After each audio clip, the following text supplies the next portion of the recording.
Imagine waking up one morning and discovering that every struggle in your life, every physical ailment, every moment of confusion and pain stems from a single horrifying truth. One that isn't even your fault. You realize that your trembling hands, your difficulty breathing, your clouded thoughts all trace back to decisions made before you were even born. Your parents, driven by an obsession with keeping bloodlines pure, have condemned you to a life of suffering. You discover that your mother is your cousin, your father is your uncle, your grandmother is also your great aunt. The family tree doesn't branch. It's a twisted vine choking itself in its own coils. You are not the product of love, but of a calculated breeding program designed to preserve power and wealth with no regard for the human cost. This isn't fiction. This was reality for countless women throughout history, trapped in a web of genetic destiny that they never chose before diving into these forgotten stories of survival and suffering. You enjoy learning about the hidden truths of history. Consider hitting that like button and subscribing for more content like this. And please comment below to let me know where you're listening from. I find it incredible that we're exploring these ancient stories together, from different parts of the world, connected across time and space by our shared curiosity about the past. To understand these women's stories, we must first understand the twisted logic that created their suffering. For century European royalty believed that marrying within their own bloodlines would preserve their divine right to rule. They saw their blue blood as literally different from that of commoners, purer, more sacred, blessed by God himself.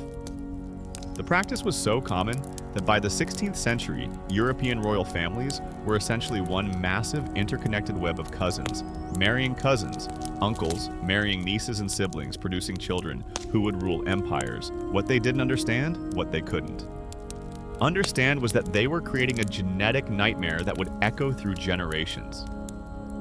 The Habsburg family of Austria and Spain perfected this art of self-destruction. Their family motto might as well have been, "Let others wage wars, you happy Austria marry." But their marriages weren't happy. They were calculated genetic disasters that produced some of history's most tragic figures. Our first story takes us to Vienna. 1634, in the shadowed corridors of the Hofburg Palace, a child is born who will never know a day without pain. Maria Anna of Austria enters the world with the Habsburg curse already written in her genes, the result of generations of cousins marrying cousins of a family tree. So tangled it resembles a noose from her earliest memories. Maria. Anna knows she is different. While other children run and play, she struggles to walk. Her spine curves unnaturally, forcing her into a hunched posture that makes breathing difficult. Her jaw protrudes so severely that she can barely eat solid food. Servants must cut her meat into tiny pieces, and even then meals become exhausting orals of careful chewing and cautious swallowing. But Maria Anna's physical struggles pale beside the psychological torment of understanding why she suffers. She grows up, surrounded by portraits of her ancestors, and in each painted face she sees echoes of her own deformities. Here an uncle with the same protruding jaw. There, a grandmother with the same curved spine. She realizes with the terrible clarity that only comes with suffering that she is not unique. She is the latest victim in a long line of genetic catastrophe. The palace physicians, with their bloodletting and their prayers, can offer no relief. They whisper among themselves about the Habsburg curse, but never in her presence to her face. They speak of mysterious ailments and God's will, never admitting the truth that everyone knows but no one dares speak, that her suffering is the direct result of her parents' and grandparents' obsession with keeping their bloodline pure. Maria Anna spends her days in dim rooms, curtains drawn to hide her from the world, and the world from her. She learns to read voraciously. Her sharp mind, one of the few parts of her body that functions properly in books. She finds worlds where bloodlines don't matter, where people marry for love instead of lineage, where children aren't born carrying the sins of their ancestors in their very bones. But reality always intrudes. Court physicians examine her regularly, documenting her deformities with clinical detachment.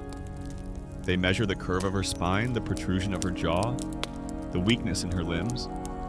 She becomes not a person, but a case study, a living example of what happens when genetics go wrong. The loneliness is perhaps worse than the pain. Potential suitors, all of them also. Her cousins recoil when they see her marriage negotiations begin and end quickly. Once her condition becomes known, she remains unwed, not by choice, but by circumstance. Even in a world where cousin marriage is normal, her deformities are too severe to overlook Maria. Anna dies young at 32, her body finally surrendering to the accumulated weight of genetic damage. Her death certificate lists various ailments, but the real cause is never written down. She died because generations of her ancestors chose power over humanity, purity over compassion. From Austria, our story moves to Spain, to perhaps the most tragic figure in this dark tapestry. Joanna of Castile, known to history as Juana Loca, or Joanna the Mad-Born. In 1479, to Isabella and Ferdinand, the Catholic monarchs who expelled Jews and Muslims from Spain and funded Columbus's voyages. Joanna seemed destined for greatness. Instead, she became a cautionary tale about the price of keeping bloodlines pure. Joanna's madness wasn't apparent in childhood. She was intelligent, educated, fluent in multiple languages. But the seeds of her destruction were already planted in her genes. Her parents were cousins, part of the same interconnected web of European royalty that had been marrying within itself for generations. The first signs appeared after her marriage to Philip the Handsome of Burgundy. The union was arranged to strengthen political alliances, but it became a psychological battleground. Philip was unfaithful, cold. Manipulative, Joanna's response was intense, obsessive love that others interpreted as madness. But was it really madness, or was it the natural response of a woman trapped in an impossible situation? Joanna had been raised to believe that marriage was her highest calling, that producing heirs was her sacred duty. When that marriage became a source of constant humiliation and pain, her mind fractured under the pressure. The real tragedy began when Philip died. Suddenly in 1506, Joanna's grief transformed into something darker. More obsessive, she refused to allow his burial, traveling across Spain with his coffin, opening it regularly to kiss his decomposing corpse. The image is horrifying, but it speaks to a deeper truth about her condition. She had been so isolated, so deprived of genuine human connection, that even death couldn't break her attachment to the one person who had shown her attention. However cruel her father Ferdinand, and later her son Charles V, used her supposed madness as justification to lock her away for 46 years. Joanna lived in confinement in the royal convent of Santa Clara in Torrillas. The conditions were deplorable. She was kept in dark, cold rooms, given minimal food, denied basic hygiene. Her attendants reported that she would go weeks without washing, that she would tear her clothes to shreds, that she would scream for hours at a time. But here's the crucial question: was Joanna really mad? Or was she driven to madness by her circumstances? Modern historians increasingly believe that her madness was largely political, a convenient excuse to remove a legitimate queen from power. Her behavior, while extreme, can be understood as the natural response of someone suffering from severe depression, anxiety, and post-traumatic stress, exacerbated by decades of isolation and abuse. The genetic component cannot be ignored. Joanna's family tree shows clear patterns of mental illness, depression and anxiety conditions that become more common and more severe with inbreeding her. Great-grandmother had similar episodes. Her daughter Catherine would later show signs of severe depression. The pattern was clear to anyone willing to see it. Joanna died in 1555, still imprisoned, still officially mad. Her death was barely noted. She had been erased from public memory decades earlier, written off as an inconvenient madwoman rather than acknowledged as a victim of a system that valued political convenience over human welfare. Our next story unfolds in the golden halls of the Spanish court, where a little girl named Margaret Teresa carries the weight of empire in her frail body. Born in 1651, she is the daughter of Philip IV of Spain and his niece Mariana of Austria. Yes, his niece, because by this time, the Habsburg family had become so inbred that uncles routinely married their brothers' daughters, and no one saw anything unusual about it. Margaret Teresa's childhood is documented in exquisite detail through the paintings of Diego Velázquez, court painter to the Spanish kings. In these masterpieces, we see a child who should be playing with dolls, but is instead dressed in elaborate court gowns, her small face already showing the telltale signs of Habsburg genetic damage. Look closely at Velázquez's portraits, and you'll see what the artist was too diplomatic to emphasize, but too honest to hide completely. Margaret Teresa's jaw protrudes slightly, just enough to hint at the severe deformities that would become more pronounced with age. Her eyes have a distant, almost vacant quality that speaks to developmental delays her posture. Even as a child suggests the spinal problems that plagued her family. But the most tragic aspect of Margaret Teresa's story isn't her physical condition. It's her complete lack of agency over her own life from birth. Every decision about her future is made by men who see her not as a person, but as a political tool. She is promised in marriage to her uncle Leopold I, Holy Roman Emperor. When she is still a toddler, the engagement is celebrated across Europe as a diplomatic triumph, with no one stopping to consider what it means for the child at its center. Margaret Teresa grows up knowing that her only purpose is to marry her uncle and produce heirs to continue the Habsburg line. She receives the finest education available to women of her time. She learns to speak several languages, to play musical instruments, to dance and paint. But all of these accomplishments are viewed merely as ways to make her a more attractive bride to her uncle husband. The marriage takes place in 1666, when Margaret Teresa is just 15 years old. Leopold is 26, old enough to be her father, and is literally her father's brother. The wedding is celebrated with elaborate ceremonies and public festivities, but for Margaret Teresa, it represents the end of whatever childhood she had left. The physical reality of her marriage is something that court records hint at, but never explicitly describe. Margaret Teresa is expected to produce children immediately despite her young age and frail health. The pressure is immense. The continuation of the Habsburg dynasty depends on her ability to give birth to healthy heirs. She does become pregnant multiple times, but the results are tragic. Her first child, a daughter, lives only a few months. Her second pregnancy ends in miscarriage when she finally gives birth to a son who survives infancy.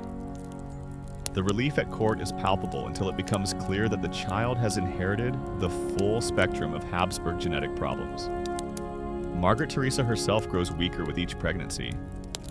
The combination of inbreeding-related health problems and the physical strain of constant childbearing takes a severe toll on her body. She suffers from what modern doctors would recognize as severe anemia, respiratory problems, and possibly epilepsy. Court physicians document her decline with clinical precision.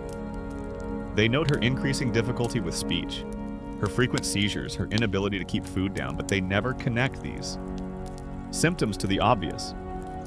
Cause the genetic damage caused by generations of inbreeding. Margaret Teresa dies in 1673, just 6 years after her marriage at the age of 21. Official records list the cause of death as fever. But the reality is that her body simply gave up under the accumulated weight of genetic defects and physical trauma. Her death is mourned throughout the empire, but not for the right reasons. Courtiers and diplomats lament the loss of a potential source of heirs. Not the tragedy of a young woman whose life was sacrificed to preserve a bloodline that was already poisoned beyond redemption. Our journey now takes us to the glittering court of Versailles, where behind the elaborate ceremonies and magnificent architecture, a Spanish princess named Anna of Austria struggles with the hidden costs of her Habsburg heritage. Born in 6001, she is the daughter of Philip III of Spain and Margaret of Austria, yet another uncle-niece pairing that was considered not just normal, but desirable among European royalty. Anna's early life in Madrid follows the familiar pattern of royal inbreeding consequences she developed slowly as a child, showing the characteristic learning difficulties that plagued many Habsburg descendants. Her jaw protrudes noticeably, making speech difficult and eating laborious. But perhaps most tragically, she exhibits signs of what modern medicine would recognize as severe anxiety and depression conditions that make her daily life a constant struggle. In 1615, at age 14, Anna is married to Louis, the 13th of France, as part of a complex diplomatic arrangement. The marriage is meant to cement peace between Spain and France, two powers that had been at war for decades. What no one considers is the psychological impact on Anna herself. She is torn from everything familiar and thrust into a foreign court where she is expected to immediately adapt to new customs, a new language, and a new role as queen.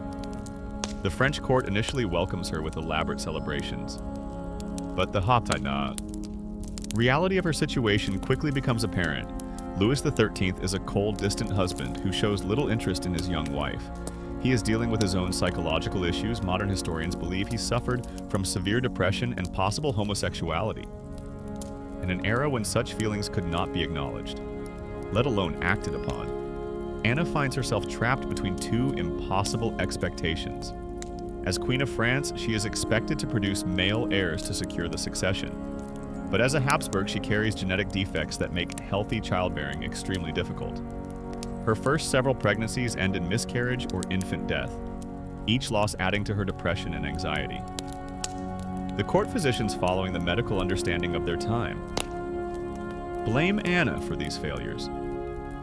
They subject her to increasingly painful and humiliating treatments. Bloodletting, purging, bizarre dietary restrictions. They examine her intimate areas, regularly looking for signs of what they call defects in her feminine nature. No one considers that the problem might lie in the genetic inheritance she received.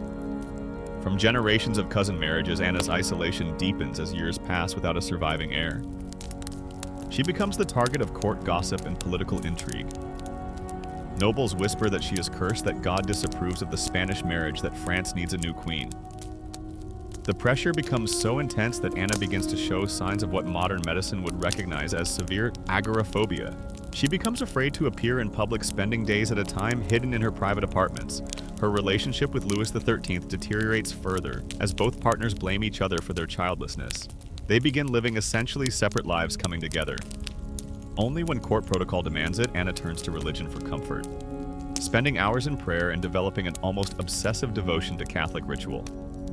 The miracle, when it finally comes, seems almost too good to be true. After 23 years of marriage, Anna gives birth to a healthy son, the future Louis XIV, the Sun King. The birth is celebrated throughout France as a sign of divine favor, but for Anna, it represents both triumph and renewed terror. She knows that her primary value lies in her ability to produce heirs, and now she faces the pressure to repeat this success. A second son, Philippe, is born 2 years later, securing the succession and finally giving Anna some relief from the constant pressure. But the physical and emotional toll of her years of suffering cannot be undone. Anna remains a deeply anxious, depressed woman who finds little joy even in her eventual success as a mother. Her later years are marked by increasing physical problems, digestive issues, respiratory difficulties, and what court doctors describe as melancholy attacks that leave her bedridden for days at a time. Modern analysis of her symptoms suggests she suffered from the anxiety disorders and depression that ran in Habsburg. Bloodlines conditions, exacerbated by the trauma of her early marriage experiences. Anna dies in 1666, having outlived her husband and seen her son established as one of Europe's most powerful monarchs. But her legacy is not the political success that history books celebrate. It's the human cost of a system that treated women as breeding stock and ignored the genetic consequences of dynastic marriages. While Marie Antoinette is remembered primarily for her role in the French Revolution, her story is also deeply connected to the Habsburg tradition of inbreeding and its consequences. Born in 1755, she was the daughter of Empress Maria Theresa of Austria and Francis III, Holy Roman Emperor. A marriage that, while not as closely related as some Habsburg unions, still carried the genetic legacy of centuries of cousin marriages. Marie Antoinette arrived in France in 1770 as a 14-year-old bride, carrying with her not just the hopes of the Austrian-French alliance, but also the hidden burden of Habsburg genetic inheritance. Her famous portraits by artists like Elizabeth V.J. Lebrun show a beautiful woman, but they also reveal subtle signs of the family traits: the slightly protruding lower lip, the distinctive Habsburg jawline that had become more pronounced with each generation of inbreeding. But Marie Antoinette's real struggles weren't immediately visible like many Habsburg descendants. She suffered from what court physicians described as feminine difficulties, severe menstrual problems, frequent miscarriages, and what modern medicine would recognize as hormonal imbalances, likely caused by genetic factors. Her marriage to the future Louis XVI was troubled from the beginning, but not in the way that gossips assumed. Both young people were dealing with their own genetic inheritances. Louis XVI showed signs of developmental delays and social awkwardness that made intimacy difficult. While Maria Antoinette struggled with the anxiety and depression that had plagued Habsburg women for generations, pressure to produce an heir was immense for Dan. Years the marriage remained unconsummated, leading to vicious rumors about both partners. Court physicians examined Marie Antoinette regularly, looking for physical reasons for the couple's failure to conceive. What they didn't understand was that both partners were dealing with psychological and possibly physical issues stemming from their inbred heritage. When Marie Antoinette finally did become pregnant, her difficulties continued. Her first pregnancy was marked by severe morning sickness, anxiety attacks, and what modern doctors would recognize as prenatal depression. Her daughter Marie Thérèse was born healthy, but subsequent pregnancies were marked by miscarriages and infant deaths that took a severe psychological toll. The most tragic aspect of Marie Antoinette's story is how her genetic inheritance intersected with the political catastrophe of the French Revolution. Her anxiety and depression, possibly exacerbated by inbreeding, related hormonal issues made it difficult for her to navigate the complex political situation developing around her. Her tendency toward impulsive decisions and emotional outbursts, traits that might have been manageable in a stable political environment, became fatal flaws as France descended into revolution. Court observers noted her increasing erratic behavior. As the political situation worsened, she would swing between periods of manic activity and deep depression, unable to maintain the consistent political judgment that the crisis demanded. Modern historians debate whether these mood swings were purely circumstantial or whether they reflected underlying psychiatric conditions common in Habsburg bloodlines. The famous phrase, "let them eat cake," which she probably never actually said, reflects the way her enemies used what might have been symptoms of genetic mental health issues to paint her as callous and out of touch. Her real tragedy wasn't callousness, but rather the opposite. She was overwhelmed by the suffering around her and lacked the psychological tools to cope effectively during her imprisonment and trial. Maria Antoinette showed remarkable courage, but also signs of the dissociative episodes that had affected other Habsburg women under extreme stress guards. Noted her periods of apparent confusion, her difficulty focusing on questions during interrogation, and her tendency to retreat into herself when faced with overwhelming pressure. Her execution in 1793 ended not just a life, but a genetic line that had shaped European history for centuries. In her final moments, she reportedly showed the dignity that had always been her best trait, but also the resignation of someone who had never fully understood why her life had been so difficult to truly understand the scope of Habsburg genetic tragedy. We must examine not just individual women, but entire generations destroyed by the practice of inbreeding. The Spanish infantas of the late 17th and early 18th centuries represent perhaps the most concentrated example of genetic catastrophe in European royal history.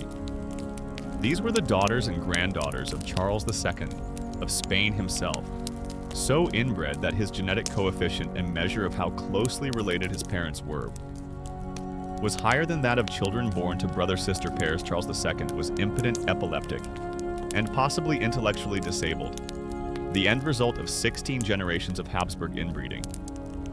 But Charles II's sisters and female cousins, the Infantars, suffered perhaps even more than he did because they were expected to marry and produce children. Their stories read like medical case studies in the consequences of genetic isolation. Maria Margarita, born in 1651, exhibited severe developmental delays from early childhood. Court records describe a child who couldn't speak clearly until age 7, who had difficulty walking, and who showed signs of what modern medicine would recognize as autism spectrum disorders. Yet she was still considered marriageable because of her royal blood. Her sister Maria Theresa showed different but equally tragic symptoms.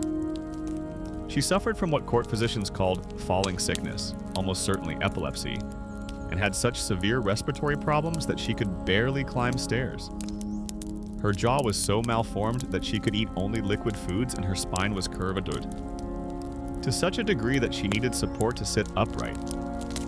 These women grew up in the Alcazar of Madrid, a palace that had become more hospital than royal residence. Teams of physicians, surgeons, and priests attended to various royal children, all suffering from different manifestations of the same underlying genetic catastrophe. The palace records from this period read like a medical textbook on the consequences of inbreeding epilepsy. developmental delays, physical deformities, immune system failures, and psychiatric disorders. Yet even in their suffering, these women were expected to fulfill their primary royal function, producing heirs. Marriage negotiations continued despite their obvious unfitness for childbearing. European courts received detailed medical reports on their conditions, not out of concern for their welfare, but to assess their potential value as breeding stock. Maria Margherita was eventually married to her cousin, Leopold the Holy Roman Emperor, the same man who had previously been married to Margaret Theresa. The marriage was a disaster from the beginning. Maria Margherita's developmental delays made it impossible for her to understand her marital duties, while her physical problems made consummation extremely difficult. The psychological torture of these arrangements cannot be overstated. These women grew up knowing that their only value lay in their ability to produce children, yet their genetic inheritance made healthy childbearing nearly impossible. They lived with the constant fear of pregnancy, knowing that each conception risked not only their own lives, but would likely produce children even more damaged than themselves. Court records from this period reveal the human cost in heartbreaking detail. Letters between royal women describe miscarriages, infant deaths, and the constant fear that accompanied each pregnancy they write of children, born so deformed that they couldn't survive outside the womb of babies, who lived only days or weeks before succumbing to genetic defects. The psychological impact was devastating. Many of these women developed what modern psychiatry would recognize as severe anxiety disorders, depression, and post-traumatic stress. They became reclusive, afraid to appear in public, ashamed of their appearance and their failures as wives and mothers. Perhaps most tragically, they often blamed themselves for their inability to produce healthy heirs, the genetic science that would explain. Their condition wouldn't be developed for centuries, so they interpreted their struggles as personal failures or divine punishment. This self-blame added another layer of suffering to lives already overwhelmed by physical and emotional pain. To fully understand these women's stories, we must examine the genetic science that explains their suffering.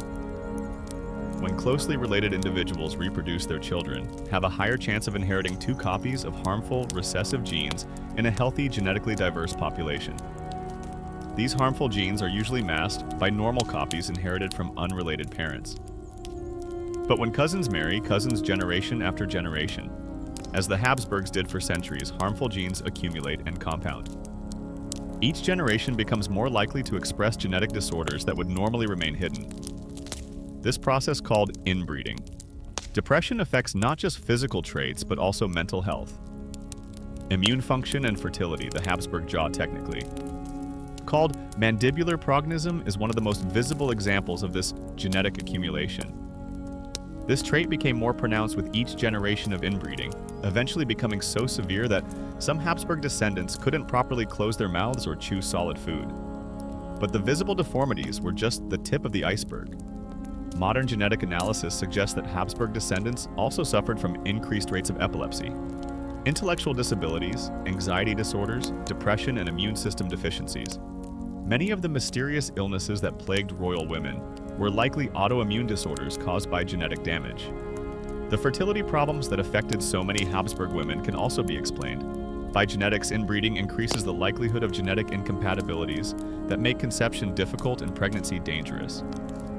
The high rates of miscarriage and infant mortality in Habsburg bloodlines weren't due to medical ignorance alone, they were the inevitable result of genetic damage accumulating over generations. Perhaps most tragically, the psychological problems that affected women like Joanna of Castile and Marie Antoinette can be understood as genetic predispositions to mental illness being triggered by environmental stress. These women weren't inherently mad. They were genetically vulnerable to anxiety and depression, conditions that were then exacerbated by the impossible pressures of their royal positions. What makes these stories even more tragic is how the system perpetuated itself, despite obvious evidence of its harmful effects. Royal courts had extensive records documenting the health problems that plagued inbred bloodlines. Yet they continued arranging cousin marriages for political advantage. Court physicians wrote detailed reports on the physical and mental health problems affecting royal children. Yet these reports were treated as medical curiosities, rather than warnings about genetic damage. The connection between inbreeding and health problems was obvious to anyone willing to see it. But political and economic considerations always took precedence over human welfare. The Catholic Church, which could have intervened by refusing to sanction such closely related marriages, instead provided dispensations that made even the most genetically dangerous unions legally and religiously acceptable.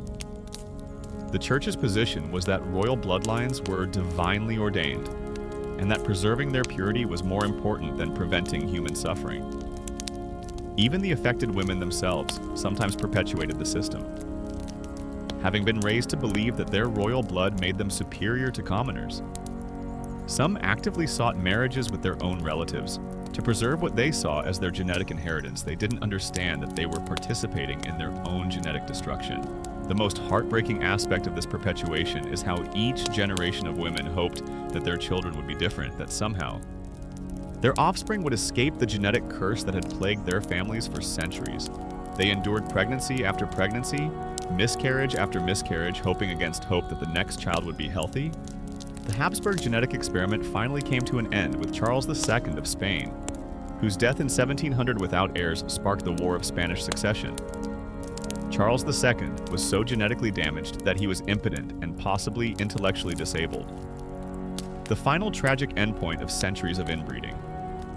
His death marked not just the end of the Spanish Habsburg line, but the beginning of a slow recognition that royal inbreeding was unsustainable. While cousin marriages continued among European royalty, they became less common and less closely related as courts began to understand the genetic risks involved. The women whose stories we've explored were victims of a system that valued political convenience over human welfare. Genetic purity over genetic health. They suffered and died not because of personal failings or divine displeasure, but because their ancestors made choices that prioritized short-term political advantage over long-term genetic consequences.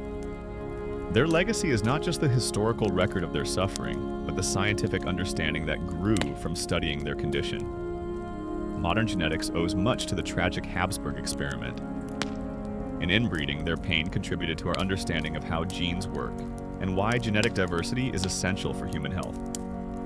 While royal inbreeding on this scale is largely a thing of the past, the forces that created these tragedies still exist in different forms. Isolated communities around the world still practice cousin marriage, often with similar genetic consequences. The fundamental tension between preserving cultural traditions and protecting genetic health continues to play out in various contexts more broadly. These stories remind us of the dangers of treating people as means to an end, rather than as individuals deserving of dignity and choice. The Habsburg women were reduced to their reproductive function, valued only for their ability to produce male heirs and preserve bloodlines. Their individual needs, desires, and welfare were secondary to political considerations. This dehumanization isn't unique to royal courts of the past. Throughout history, and continuing today, women have been reduced to their reproductive capacity, their worth measured by their ability to produce children for the benefit of others. The Habsburg tragedy is an extreme example of a pattern that continues in various forms worldwide as we reach the end of these tragic stories. We must confront an uncomfortable truth. The suffering of these women served a purpose, though not the one their tormentors intended. Their pain, documented in court records and medical texts, provided crucial evidence for the development of modern genetics. The Habsburg genetic experiment, horrific as it was for those who lived through it, gave science invaluable data about the consequences of inbreeding. Modern understanding of recessive genes, genetic diversity, and hereditary disease patterns developed partly from studying the tragic outcomes of royal cousin marriages. This doesn't justify their suffering or diminish the horror of their experiences, but it does mean that their pain wasn't entirely meaningless. The knowledge gained from studying their condition has helped prevent similar tragedies and has contributed to our understanding of human genetics.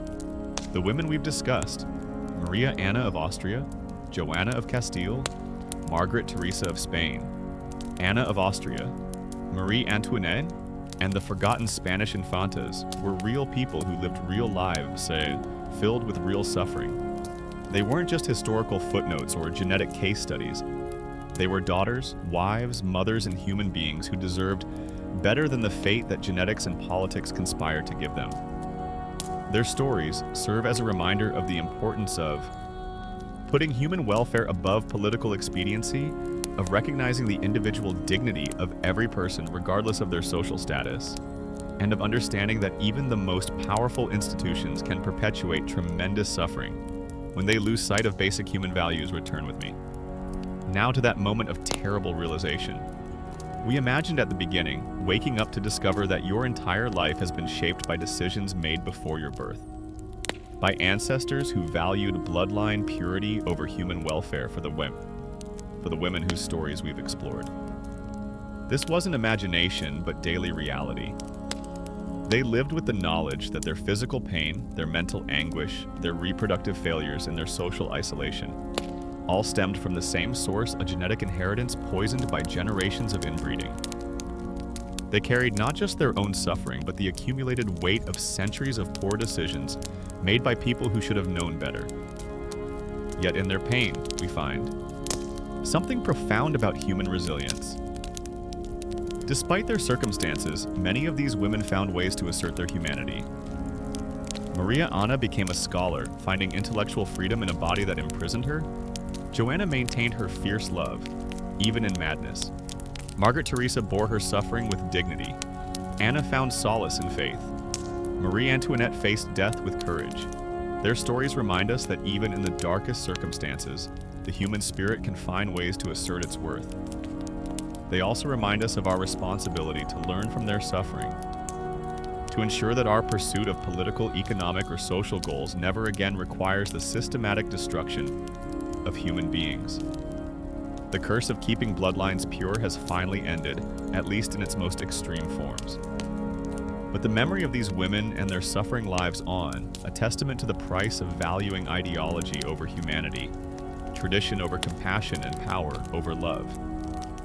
In the end, their legacy is both tragic and redemptive. Tragic, because their suffering was preventable; redemptive, because their stories have helped ensure that such systematic genetic destruction will never again be pursued in the name of royal purity.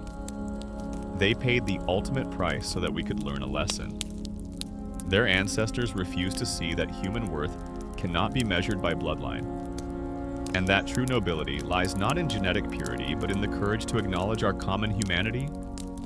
Their voices silenced by death, and time still echo through history with a simple, profound message. Remember us not for our royal titles or our political significance, but as human beings who deserved better than the fate that genetics and politics conspired to give us. Remember us and learn from our suffering so that others might be spared the curse of keeping bloodlines pure.